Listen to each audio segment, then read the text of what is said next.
Some silences never leave you. Not the silence of the night. Not the silence of an empty house. It's the silence of a phone that will never ring again. The silence of a door that will never open again. And the silence of a voice you will never hear again. My son left this world before we could make peace.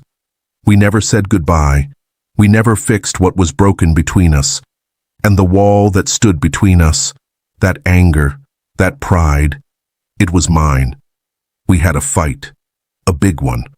The kind that happens between a father and a son, where words become weapons, and ego builds a wall too high to cross. I said very harsh things, very hurtful things, and I was completely certain I was right. Because I was his father, because I was older, because I thought I knew better. When I pushed too hard, he would just go quiet, and I read that silence as stubbornness, as disrespect. I never once thought, maybe, that silence was pain. Every day I told myself, he should apologize first. I'm the father. He should take the first step. But the truth was, I wasn't protecting my son. I was protecting my ego. Then one morning, the phone rang. Pause, look down, then back up. But it wasn't my son. Someone else was calling to tell me that my son was no longer in this world. People said to me, "It wasn't your fault. How could you have known?" And they were right. I didn't know. But there was one thing I did know. I knew we weren't talking. I knew time was passing. I knew the distance was growing. And I knew at any moment I could have picked up the phone. Just one call. "Son, I love you. Please forgive me. Let's fix this. Together." I knew all of this, but I never made that call. And that weight is still here, in my chest, to this day. One day, I sat down, and I wrote my son a letter. I wrote every apology I never gave him, every memory I treasure, every moment I was proud of him, but never had the courage to say so.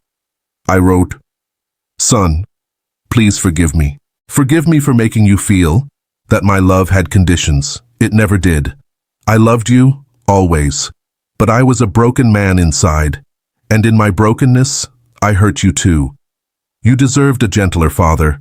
I wish I could have been him." I don't know if he heard those words, but I heard them, and something inside me that had been locked away for years, slowly, very slowly, began to open. If today there is distance between you and someone you love, your son, your daughter, your parents, a sibling, a friend who was once very close, if something has been left unsaid, if an apology is still waiting, if "I love you" has never been spoken, please, do not wait. Don't wait for them to call first. Don't wait for the right moment, because that right moment never comes on its own. There is only now. Ego is a wall, and walls don't protect you. They only leave you alone. One day will come when you pick up the phone, and there will be no one on the other end. So call today, talk today, knock on that door today. My son is no longer here, but he is still my teacher. In his absence, he taught me what I could never learn while he was here. That love needs to be spoken, that time carries no guarantees, and that life's hardest words, "Forgive me," "I love you," "I was wrong," these are also life's most important words.